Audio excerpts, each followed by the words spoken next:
یہ باتیں کچھ آپ کو بار بار سناتا ہوں، دھیان سے سنیں۔ راستے میں ایک دیہاتی شخص نظر آیا، اس نے کفار کے لشکر کے بارے میں پوچھا، کافروں کا لشکر کہاں ہے، کس علاقے میں ہے، کس طرف سے آ رہا ہے؟ صحابہ نے کہا ہمیں تو معلوم نہیں۔ اس نے جب سوال کیا اور صحابہ نے لشکر کے بارے میں بتایا کہ ہمیں علم نہیں، تو اس نے کہا کیا تم میں اللہ کا رسول موجود ہے؟ لوگوں نے کہا تمہیں کیا کام ہے؟ اس نے کہا، اب اس کا انداز توہین والا، مذاق اڑانے والا، اگر تم میں اللہ کا رسول موجود ہے تو مجھے بتاؤ۔ لوگوں نے کہا یہ سامنے حضور صلی اللہ علیہ وسلم موجود ہے۔ وہ آگے بڑھ کے کہنے لگا اگر تم اللہ کے رسول ہو تو بتاؤ میری اونٹنی کے پیٹ میں کیا ہے؟ سوال کرنے والا کون تھا؟ کون تھا؟ کافر۔ کون تھا؟ اونچی کہیے گا۔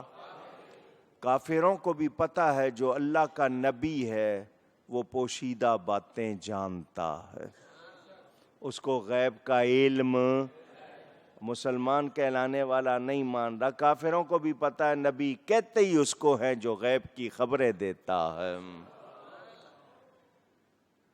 اس نے کہا بتاؤ میری اونٹنی کے پیٹ میں کیا ہے؟ حضور صلی اللہ علیہ وسلم کے صحابی سلمہ بن سلامہ آگے بڑھے، کہنے لگا تو میرے نبی سے پوچھنا چاہتا، مجھ سے پوچھ، میں بتاتا ہوں تیری اونٹنی کے پیٹ میں کیا ہے۔ اس کے پیٹ میں تیرا بچہ ہے، تو نے اس کے ساتھ برائی کی ہے، تو نے نبی کا مذاق اڑانے کی کوشش کی نا، اب تیری عزت رہ سکتی نہیں، تیرا پول کھول دیا ہے میں نے۔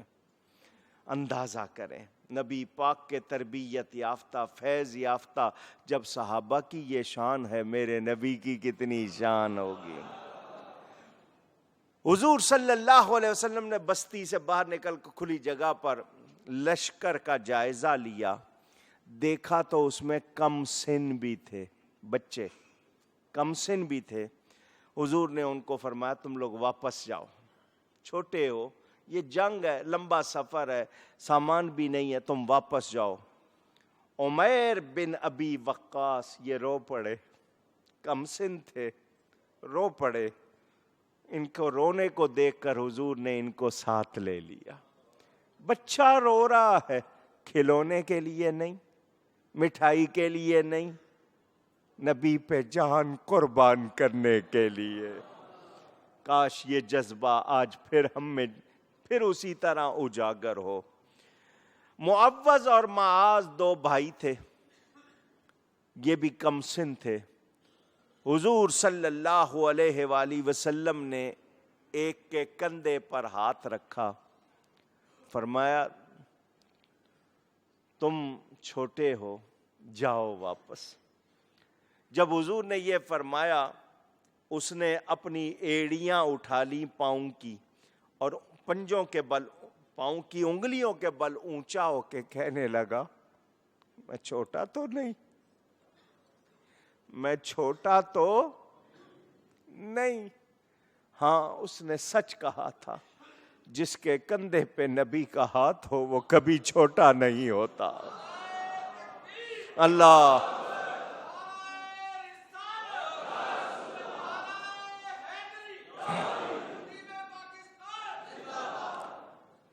اس کی یہ ادا بھی پسند آ گئی، اس کو بھی ساتھ لے لیا، ساتھ اس کا چھوٹا بھائی کھڑا ہے۔ حضور نے فرمایا تم تو بہت چھوٹے ہو۔ اس کو لگا کہ مجھے چھوڑ جائیں گے، اس نے حضور صلی اللہ علیہ وسلم سے کہا آپ نے میرے بھائی کو لے لیا ہے، یہ عمر میں قد میں مجھ سے زیادہ ہے، طاقت میں اس سے زیادہ ہوں، آپ چاہیں تو کشتی کروا لے۔ میرے آقا سب کچھ جانتے تھے، فرمایا ٹھیک ہے کشتی کرو۔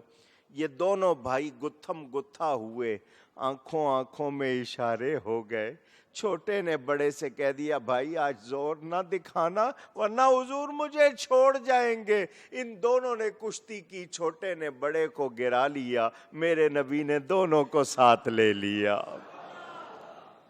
کیسی مائیں تھی ان کی، وہ کیسے بچے تھے، حضور پر جان قربان کرنے کا شوق۔ کاش ہم ایمان کی قدر کریں اور پہچانیں۔ میرے دوستوں اور بزرگوں، حضور صلی اللہ علیہ وآلہ وسلم سارے رستے جگہ جگہ دعائیں فرماتے ہیں۔ اللہ تعالی نے فتح کا وعدہ فرما لیا، فتح کا، اونچی کہیے، میرے آقا دعائیں کر رہے ہیں، اے اللہ یہ پیدل ہیں ان کو سواریاں دے، یہ برہنہ ہیں ان کو کپڑے دے، یہ فاقے سے ہیں ان کو غذائیں دے، یہ مفلس ہیں ان کو غنی کر دے۔ میرے آقا کو کتنا پیار آ رہا ہوگا ان لوگوں پر۔ قافلے کی خبرداری کے لیے جاسوس بھجوا رہا تھا ابو جہل بار بار تاکہ رپورٹ ملتی رہے۔ ادھر ابو سفیان بھی بہت چوکنا تھا، وہ سفر کرتا کرتا لشکر اسلام کی زد سے تو پہلے ہی نکل چکا تھا، اس نے پیغام بھجوا دیا، لیکن ابو جہل اڑا رہا۔ ابو سفیان کو جب یہ صورتحال معلوم ہوئی کہ ابو جہل جا رہا ہے اور واپس نہیں آ رہا، اس نے کہا اس کی بدبختی آئی ہے، جب ہم خیریت سے پہنچ گئے تو اس کو جانے کی کیا ضرورت۔ میرے آقا نے صحابہ کرام سے فرمایا جنگ پہ نکلے ہو، سفر ہے، روزہ نہ رکھنا۔ زفران کے مقام پر سرکار کو کفار مکہ کے لشکر کی اطلاع ملی اور یہ بھی کہ قافلہ بچ کے نکل گیا ہے۔ لوگ کہتے ہیں نبی کو اگر علم تھا تو پہلے سے ہی معلوم ہونا تھا کہ یہ ہوگا، تو پھر کیوں نکلے؟ کیا کروں میں، ان کی سوچ ہی ایسی ہے، یہ نہیں جانتے میرے نبی کی ہر ادا تعلیم امت ہے۔ اگر وہ اسی طرح ہر بار پہلے فیصلہ سناتے رہتے کوئی نکلتا میدان میں؟ آج کسی کی سنت ہوتی کہ تیاری کرو اور میدان میں نکلو؟ یہ لوگ اسی طرح کی باتیں کرتے ہیں، اپنے آپ کو علامہ ثابت کرنا چاہتے ہیں، نبی کے علم کا انکار کرتے ہیں۔ اللہ ان کو ہدایت عطا فرمائے۔ میرے آقا نے مجلس سے مشاورت قائم کی، مشورہ کے لیے مہاجرین و انصار سب کو جمع کیا۔ شیخین کریمین حضرت ابو بکر، حضرت عمر نے بہت ایمان افروز باتیں کی۔ مقداد بن عمر اٹھے اور کہا جدھر اللہ نے حکم دیا ہے چلیے، ہم وہ جواب نہیں دیں گے جو بنی اسرائیل نے موسیٰ علیہ السلام کو دیا تھا کہ اذهب انت وربک فقاتلا انا ہاہنا قاعدون، ہم ہرگز آپ کا ساتھ نہیں چھوڑیں گے۔ حضرت موسیٰ نے جب کہا تھا، بنی اسرائیل نے کہا تھا تم اور تمہارا جب جا کے لڑو، ہم تو بیٹھے ہوئے۔ تو مقداد کیا کہتے ہیں، ہم ایسا نہیں کہیں گے۔ حضور نے کہا میرے ساتھ رہو گے تو پکے رہو گے؟ جی بالکل پکے رہیں گے۔ سرکار نے پھر فرمایا اشیروا علی ایھا الناس، اے لوگوں مجھے مشورہ دو۔ سعد بن معاذ اٹھے، حضور ہم نے آپ کے فرمان پر بے چون و چرا عمل کا وعدہ کیا ہوا ہے، آپ سے مسلمان ہوتے ہوئے یہ وعدہ ہو گیا جو آپ حکم دیں گے ہم اگر مگر نہیں کریں گے، عمل کریں گے۔ آپ ہمیں سمندر میں لے جائیں گے، ہم جائیں گے۔ ہمیں امید ہے اللہ آپ کو ہم سے وہ کارنامے دکھائے گا جس سے آپ کی آنکھیں ٹھنڈی ہوں گی۔ صحابہ کے بیان دیکھیں، حضور صلی اللہ علیہ وسلم نے فرمایا روانہ ہو جاؤ، اللہ نے ہمارے غلبے کا، فتح کا وعدہ فرما لیا۔ فرمایا میں قتل گاہیں دیکھ رہا ہوں، قتل گاہیں دیکھ رہا ہوں ان کی جو قتل ہوں گے۔ مدینہ منورہ سے جب چلیں جنوب کی جانب، مغرب مائل بجنوب 80 میل کا فاصلہ۔ کتنا؟ اب تو سڑکیں بن گئی ہیں، بدر پورا ایک شہر بن گیا بڑا شاندار۔ وہ اس وقت میں صرف بتا رہا ہوں، مغرب مائل بجنوب جائیں 80 میل کے فاصلے پر بدر گول چاند، پورا چاند جو ہوتا ہے اس کو بھی بدر کہتے ہیں. بدر کسی شخص کا نام تھا، اس کی وجہ سے اس ایریا کا نام. اور بدر ایک کنواں تھا، اس کو بھی بدر کہتے تھے، اس وجہ سے یہ مختلف نام لکھے ہوئے ہیں. چاروں طرف سے پہاڑوں میں گھرا ہوا، اس کا طول و عرض یعنی لمبائی میں 5 اور چوڑائی میں 4 میل کا ایریا. سفیدی مائل 2 ٹیلے تھے دونوں طرف.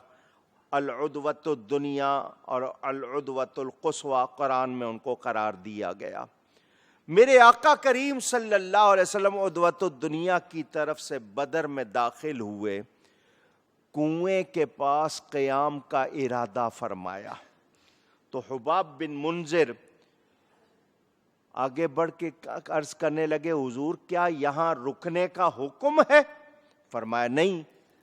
اس نے عرض کی، حضور جنگ ایک چال ہوتی ہے، داؤ ہوتا ہے، یہاں سے آگے چلیے، وہاں قیام کریں جہاں سارے کنویں ہمارے پیچھے ہو جائیں، تاکہ ہم سارے کنووں کو بند کر دیں، صرف ایک کنواں رہے، حوض بنا کر ہم پانی جمع کر لیں گے اور پئیں گے، دشمن کو نہیں ملے گا. حضور نے فرمایا جیسا تم چاہتے ہو. اس کی رائے کو پسند کر لیا. حضور صلی اللہ علیہ وآلہ وسلم میدان میں گئے، جہاں جنگ ہونی تھی اس میدان میں تشریف لے گئے. میرے آقا کے ہاتھ میں چھڑی ہے، کیا کہتے ہو، لاٹھی، چھڑی، اسٹک.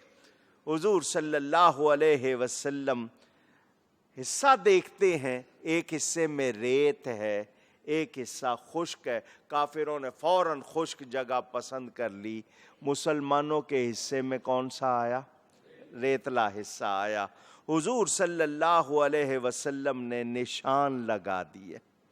میرے صحابیوں، کل امیہ کی لاش یہاں ہوگی، عتبہ کی یہاں ہوگی، شیبہ کی یہاں ہوگی، ابو جہل کی یہاں ہوگی. ایک دن اونچی، ایک دن قرآن کہتا ہے ماذا تکسب غدا، کل کون کیا کرے گا اللہ کے سوا کوئی نہیں جانتا. بِأَيِّ أَرْضٍ تموت، کون کب کہاں مرے گا اللہ کے سوا کوئی جانتا. نبی بتا رہے ہیں،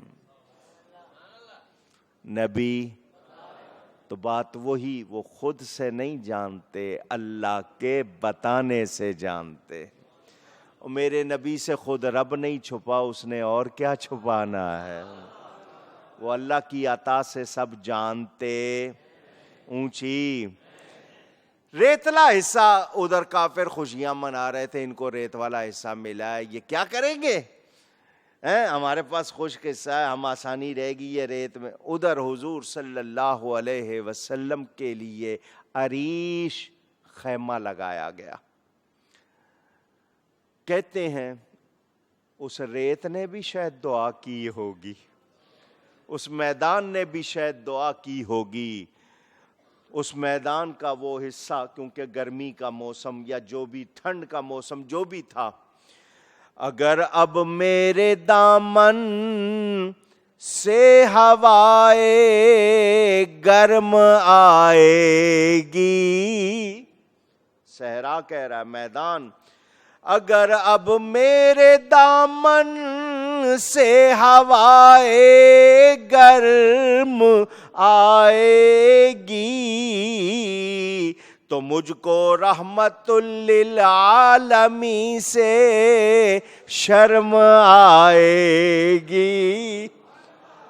دعا صحرا نے مانگی، دامن امید پھیلا کر، یکا یک ابر باران آسماں پر چھا گیا. آخر بارش شروع ہوئی. اللہ،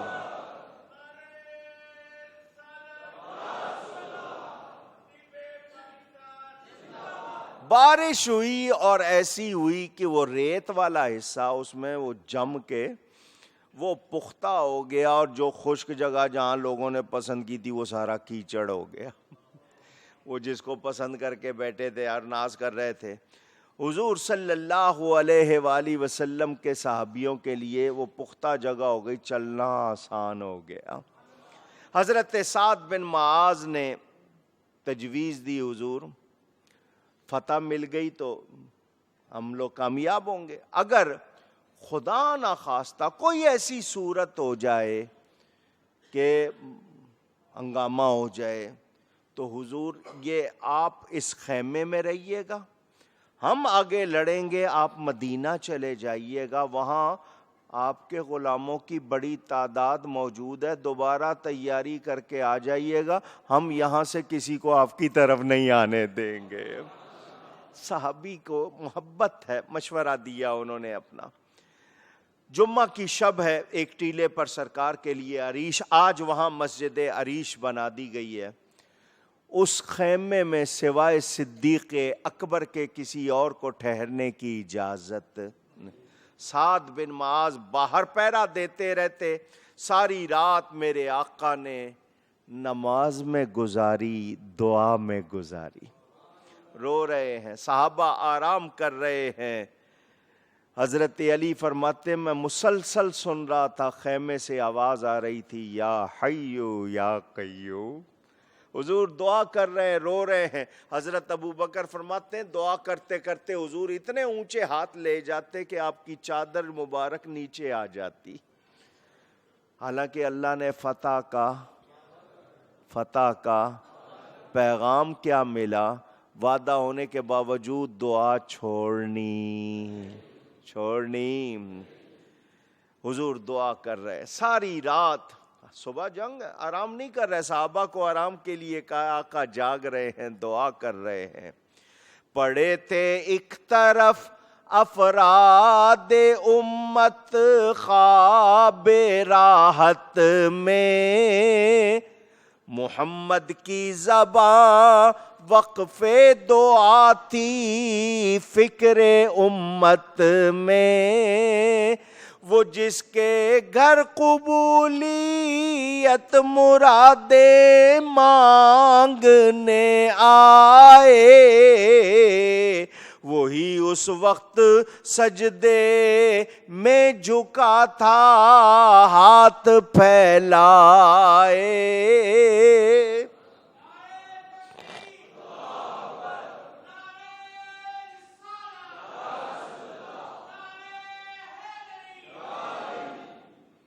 حضور صلی اللہ علیہ وسلم وادی میں تشریف لائے, دعا کی, یا اللہ یہ تجھے اور تیرے رسول کو جھٹلانے کے لیے فخر کے ساتھ آئے ہیں, انہیں ہلاک کر دے.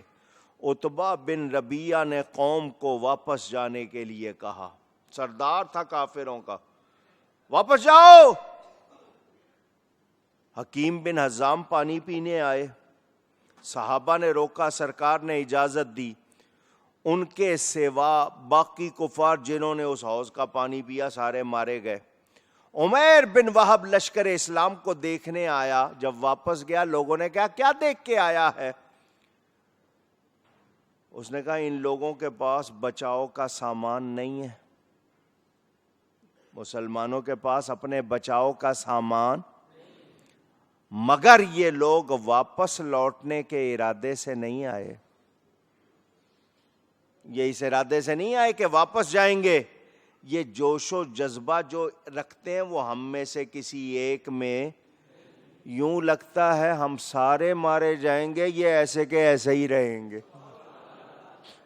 ان کا ہی آدمی جا کے بیان دے رہا ہے.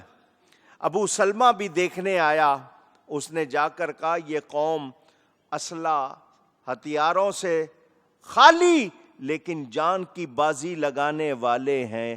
سارے سرداروں کے سامنے باتیں ہو رہی ہیں, مگر ابو جہل کہنے لگا اب ہم واپس نہیں جائیں گے.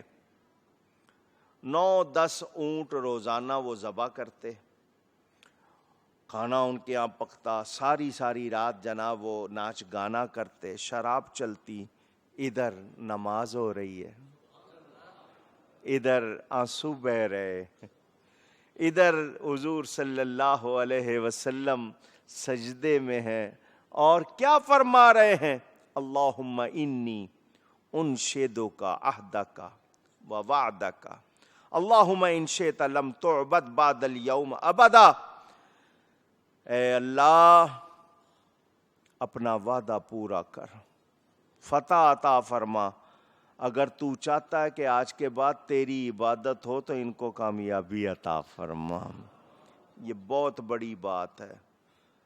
حضور صلی اللہ علیہ وسلم جو کچھ فرما رہے ہیں ہم اس طرح کی باتیں کر سکتے ہیں، یہ ان کی شان ہے۔ یا اللہ اگر تو چاہتا ہے تیری عبادت ہو آج کے بعد تو ان مسلمانوں کی مدد فرما، اگر یہ آج نہ رہے تو پھر تیری عبادت کرنے والا کوئی نہیں۔ ادھر شور و غل ہے، ادھر نمازیں ہیں، دعائیں ہیں۔ یہ لشکر ساری دنیا سے انوکھا تھا، نرالا تھا، سامان نہیں ہے، کپڑے پھٹے ہوئے ہیں، نہ کھانے کا سامان زیادہ نہ لڑنے کا سامان زیادہ، مگر کیا ہے؟ ایمان ہے، نبی سے عشق ہے۔ یہ لشکر ساری دنیا سے انوکھا تھا، نرالا تھا، کہ اس لشکر کا افسر ایک کالی کملی والا تھا۔ اللہ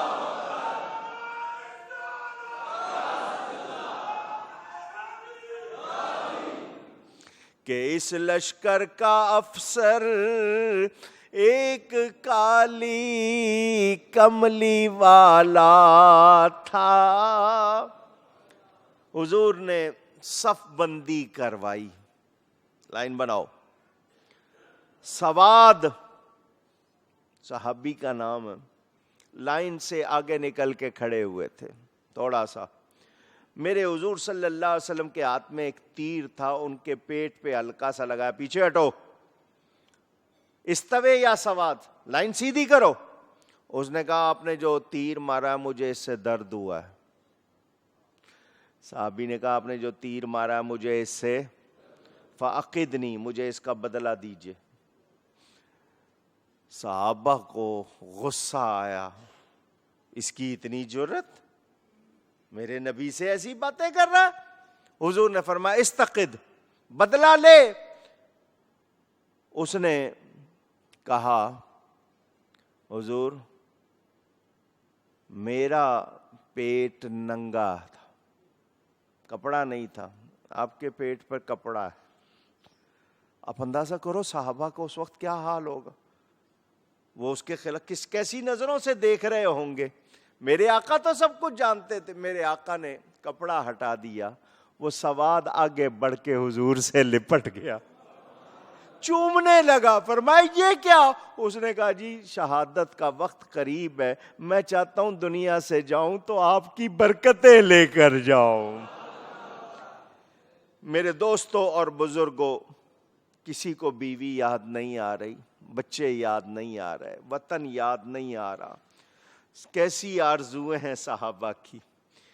عوف بن حارث آئے اور حضور سے پوچھا اللہ بندے سے کس کس بات پر خوش ہوتا ہے؟ فرمایا دشمن کے حلقے میں ننگے سر ہاتھ داخل کر دینا، گھسیڑ دینا۔ انہوں نے زیرہ پھینکی، دشمن کی صف میں گھسے، داد شجاعت دیتے ہوئے جام شہادت نوش کیا۔ میرے دوستوں اور بزرگوں، واقعات میں سے میں ایک دو باتیں آپ کو اور سنانا چاہتا ہوں۔